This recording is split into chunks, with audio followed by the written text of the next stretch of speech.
Olá pessoal, sejam bem-vindos, bem-vindas em mais um programa do Quinta Geração.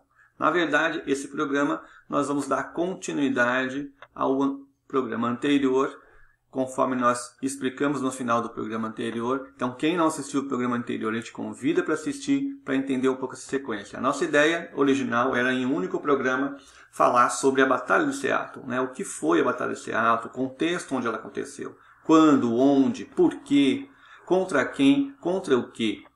Aqueles jovens, né? Aquelas pessoas estavam lutando, né? Quando foram para as ruas em Seattle. E também discutir o seguinte: quem eram essas pessoas, né? Como foi possível aquela diversidade de pessoas com pautas diferentes seguirem para as ruas defendendo aparentemente uma única questão, né? Que eles colocaram, que era contra aquele modelo que estava sendo imposto para toda a sociedade, para todo mundo, né? E aí nós encerramos o programa passado, inclusive com uma fala minha, questionando o seguinte: ok, Clayton, né? Ok, Clayton. Entendemos o que aconteceu naquele momento, entendemos, ou pelo menos do nosso ponto de vista, das nossas reflexões, né, o que estava sendo colocado naquele momento como questionamento. E a gente termina o programa com uma reflexão minha, né, onde eu questiono: tá bom, mas quem eram essas pessoas? Né? Quem eram esses protagonistas? E a gente abre esse programa agora, né, então nós vamos dar continuidade a ele, porque nós entendemos que era importante fazer esse programa em 2 momentos, para poder, né, ficar um programa de um tempo, né, legal para vocês assistirem, não ficar muito cansativo, e também porque é importante fazer essa separação, porque essa questão em torno de quem eram as pessoas é uma discussão fundamental, porque ela tem tudo a ver com uma reflexão final que a gente faz. Para onde foram esses movimentos, né? O que surgiu ali em Seattle, ou o que Seattle mostrou que estava surgindo em torno dessa diversidade de pessoas, de pluralidade de ideias e bandeiras e pautas, para onde foi isso, né? Que é o que nós pretendemos discutir nos próximos programas, né? E aí, Clayton, é isso mesmo? É isso aí, Marcão. Quem são essas pessoas vai ajudar a gente a entender muito dos movimentos horizontalizados. A Batalha de Seattle foi talvez um dos primeiros movimentos que você tinha uma diversidade imensa de grupos, de organizações que muitas vezes tinha pensamentos até antagônicos, embora tinha uma linha de pauta que os unia, mas como é que eles se autogestionavam e se compunham, né, para fazer uma ação conjunta. Acho que a gente pode entender na Batalha de Seattle o início de um modelo de movimento que depois vai espantar o mundo nos anos 2010, 2011, 2013, 2014. Não, como tem esses movimentos? Quem são os líderes? Não tem os líderes, não encontramos os líderes. Pois é, a Batalha de Seattle já era assim, e é isso que vocês vão ver no nosso vídeo de agora. Então, gente, bom vídeo para vocês. E aqui o nosso canal aqui no YouTube, dá uma clicada no nosso sininho para vocês serem informados dos próximos programas. Se você está vendo a gente no Facebook, dá um coraçãozinho e dá um joinha, e bom vídeo para vocês. E aí nós entramos no segundo momento dessa nossa conversa, que é: bom, então quem eram essas pessoas? Essa tua fala acho que já provoca nesse sentido. Quem eram essas pessoas? Quem eram os atores envolvidos nesse momento que nós estamos demarcando como um momento histórico, né? Vamos dizer assim, importante na nossa série, né? Quem eram os atores envolvidos na Batalha de Seattle? Basicamente, nós tínhamos, eu não sei se você concorda comigo, 2 extremos. Você tinha lá os 173 delegados, que representavam 173 países, não é isso? Na Organização Mundial do Comércio, e que, de certa forma, era um pensamento único, ou seja, ali não existia alternativa, era implantar o neoliberalismo no mundo e, por meio de algumas medidas de salvamento de economias frágeis, você impor esse receituário neoliberal ao mundo inteiro. Então, vamos pensar, como a gente discutiu no outro programa, na crise da dívida. Então, o país estava com um problema, precisava do empréstimo do FMI, o FMI falava: tudo bem, te empresto, mas você tem que aplicar esse receituário, senão você não tem dinheiro. E aí o país se submetia a isso para poder ter empréstimo. Então, não era... Era a ideia de que só existia esse caminho e qualquer um que não quisesse seguir esse caminho era pressionado a seguir esse caminho. Então, mas aí você tem, dentro desse contexto todo, né? E esse grupo, em tese, com diferenças entre eles, mas, né, dentro de um eixo muito claro do que era a visão de mundo que eles tinham, nessa linha aí que a gente colocou aí da Thatcher, né? Que não há alternativas, não é isso? No outro extremo, você tinha o quê? Você tinha o que a gente está chamando de uma polifonia, né?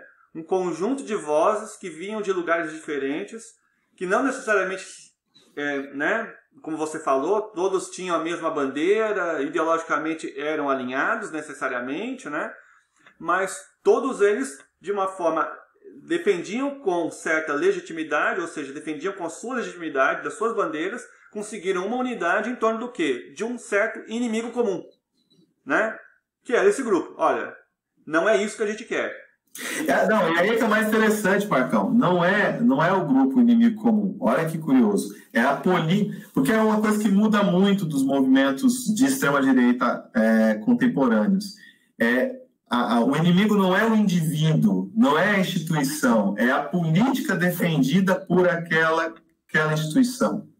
Então, eles não queriam o fim da Organização Mundial do Comércio, eles queriam mudança de postura da Organização Mundial do Comércio. Eles queriam que a Organização Mundial do Comércio entendesse que a democracia global não pertencia só às grandes corporações, a economia global não pertencia só às grandes corporações, e que discutir a economia global significava discutir todos os agentes econômicos. Né? Na sua diversidade, na sua pluralidade. Né? Na sua diversidade, não só os interesses do grande negócio. E é importante abrir o parênteses aqui para que anarquistas, comunistas não venham dizer, vocês estão tentando colocar tudo no mesmo, né? Tudo no mesmo balaio. Não é isso. Claro que existiam essas pessoas, inclusive questionando a existência da organização. Claro que tinha, sim, claro que mas tinha. O que unificava eles era, no meu entendimento, e eu me lembro disso, eu acho que eu não preciso ficar trazendo episódios da nossa vida, mas na minha memória era muito claro isso, no momento que a gente estava numa assembleia estudantil ou numa assembleia de sindicato, de professores, por exemplo, que você via isso colocado, né? Eu em tese, eu me contrapunha a esse modelo, mas não necessariamente eu queria promover a revolução marxista, entendeu? Acabar com totalmente os capitalistas. Eu não tinha eles como inimigos, né, em si, mas sim como modelo. Agora, é claro, podemos fazer essa discussão longa, né, dizer se há possibilidade de ter alternativas sem destruir o sistema capitalista. Podemos discutir isso, mas não é a nossa pauta. A questão é a leitura que nós podemos fazer desse grupo que estava lá. Quem eram essas pessoas? E a nossa leitura aqui é essa, né? Pelo menos a gente está convergindo nisso, né? Olha, era um conjunto muito plural de pessoas com múltiplas vozes e que se unificaram em torno de uma causa, né? Apontando como, entre aspas, o inimigo não necessariamente um indivíduo ou uma organização, mas aquela política que estava sendo estabelecida. Né? Justamente. Está claro que você tinha posicionamentos mais, digamos, mais agressivos, mais radicais. Os Black Blocs marcaram presença na Batalha de Seattle. A quebradeira que teve de bancos, de vidraças de lojas, isso foi uma coisa que a gente depois viu nas manifestações, em várias outras manifestações, nas manifestações de 2013 no Brasil, nas manifestações também dessa segunda década do século XXI, a gente viu essa figura dos Black Blocs, parece que emergiu com força naquele momento, 2013, mas os Black Blocs já estavam ali na Batalha de Seattle, eles são anteriores a isso. Mas eles não eram o grupo hegemônico dentro das organizações ali presentes. Muito pelo contrário, eles eram uma minoria e acabou ficando em muitos registros daquele momento como se eles fossem hegemônicos, como se a organização da Batalha de Seattle fosse feita pelos Black Blocs. A mesma coisa agora a gente tentou-se se fazer com os movimentos antirracismo nos Estados Unidos. Teve momentos de violência, teve momentos que se quebrou prédios, que se queimou carros, mas predominantemente não era esse movimento. Então, isso é importante frisar. Tá? Hegemonicamente, eles não queriam o fim da Organização Mundial do Comércio, nem tinha aquelas pessoas como inimigos. Eles queriam uma mudança de política. Eles queriam uma mudança de como como o debate é feito por essas organizações internacionais, né, queria uma mudança de rumo desse debate. Essa era uma grande questão. Eles não queriam o fim do Estado, eles queriam uma nova forma de relação com o Estado. Isso como uma tendência naquela diversidade de pessoas, né? Como a gente falou. Agora, isso dá a deixa para a gente pensar no seguinte, tá, então você tinha ali esses dois polos, podemos dizer, né, e um dos polos contra essa política global, né, com uma grande polifonia, uma grande pluralidade de pensamentos, tal. Agora, o que chama atenção aí nos permite entrar num terceiro bloco de discussão nosso, que é o seguinte, tá, como é possível um grupo de 50 mil pessoas, parece que foi isso o número que se estimou, né, durante 5 dias, fazer ações organizadas, diferente do que muita gente pensa. Ali, né, muita gente tenta associar, né, tenta colar a imagem de que não tinha liderança no sentido, né, de dizer para onde vamos, como vamos, mas o fato é que essas múltiplas organizações plurais tal, acharam uma forma, um modus operandi de dar unidade para as ações. Então a gente entra agora também numa outra discussão aqui, que nós estamos fechando já, né, o programinha nosso, que é o seguinte, como que esse povo todo, com tanta gente pensando diferente, mas com a causa aparentemente alinhada, conseguiu se organizar? Por exemplo, há relatos, eu ouço relatos, não só de documentários ou de artigos, dizendo que eles tinham estratégias para ocupar as ruas, que eles se organizavam, né, que eles sabiam exatamente para onde eles iam, eles sabiam como fazer isso, eles se articulavam. Claro, os grupos tinham as suas, né, formas de se expressar diferentes, mas eles tinham uma forma orgânica de pensar a ocupação daquele espaço. Vamos pegar um trechinho de um vídeo. A los organismos genéticamente modificados.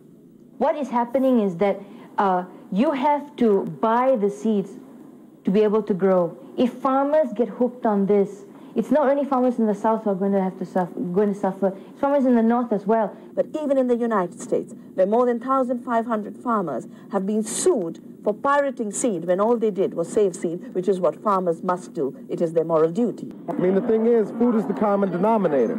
You know what I'm saying? Everybody got to eat. Everybody got to eat.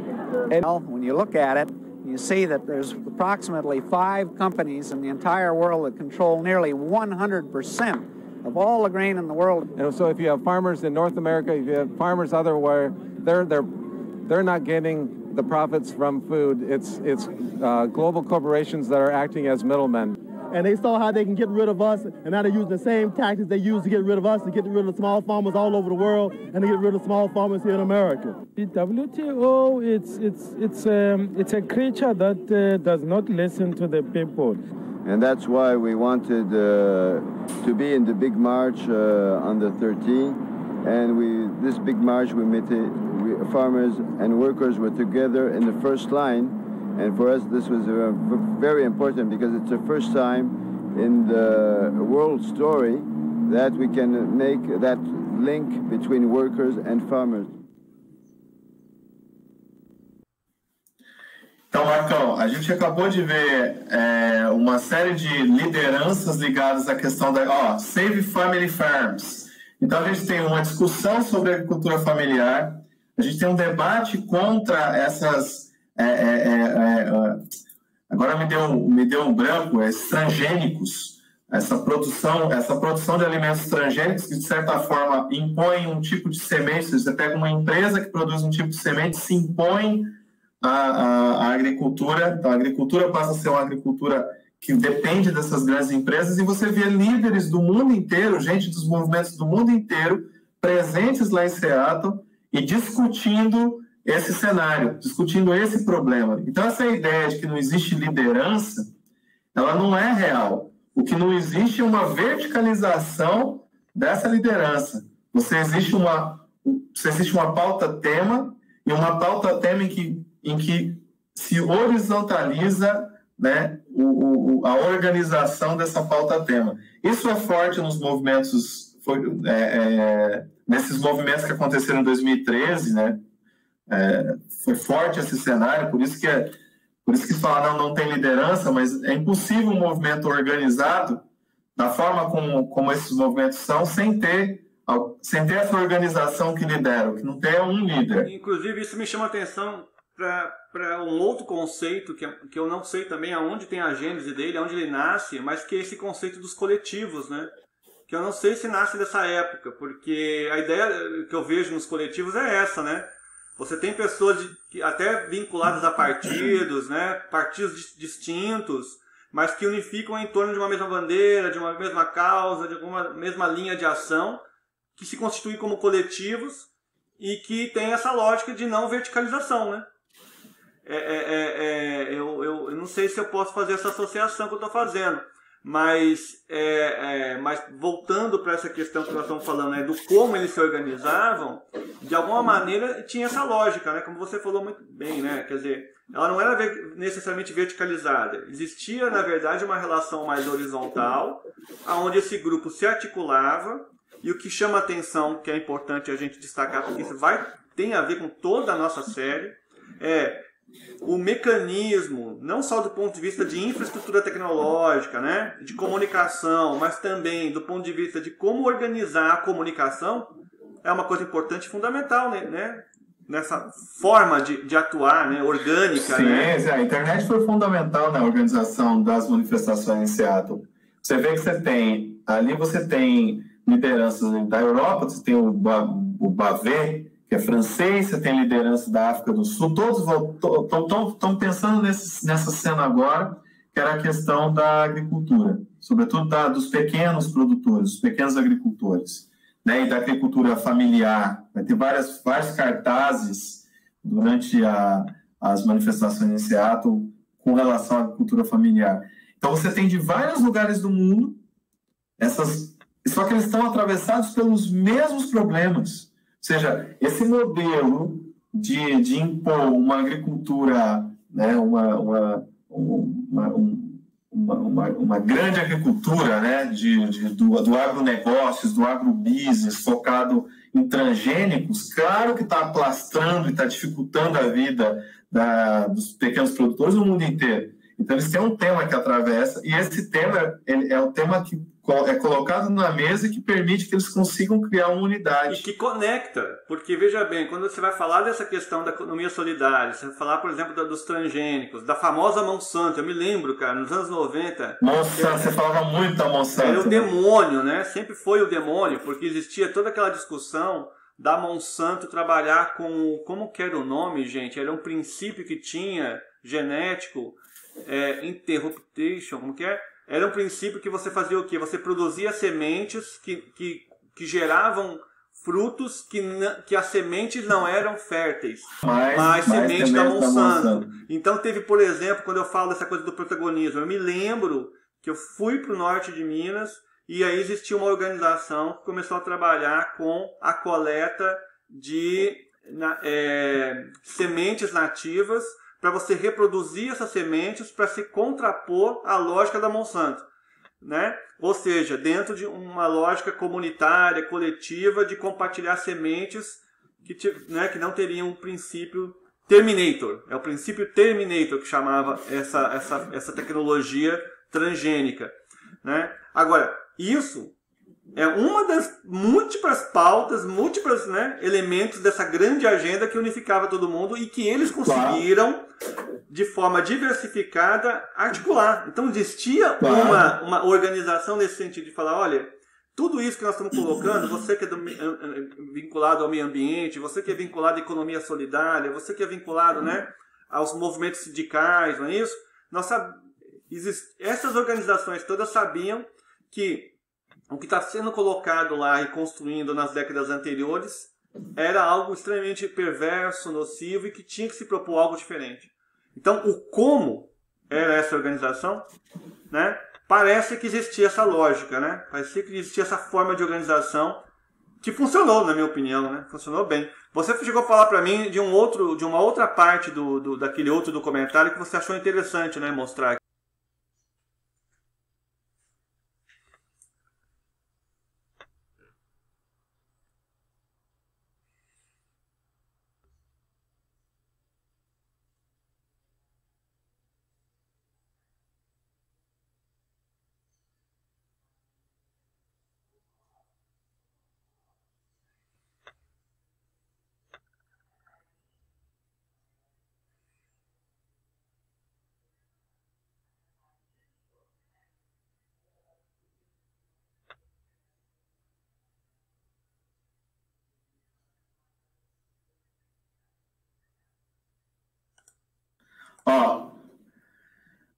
Aí você vai ver, aqui eles passam quais os vários países e cidades que estavam presentes em Seattle, muitas placas de globaliza a riqueza, muitas placas de renda mínima, muitas placas de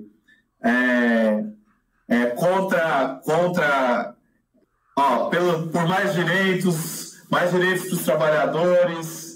Você vai ver representantes de movimentos feministas, você vai ver de movimentos ambientalistas, você vai ter várias idades, você vai ter o apoio por onde passa, o apoio dos trabalhadores, uma multiplicidade de representação absurda.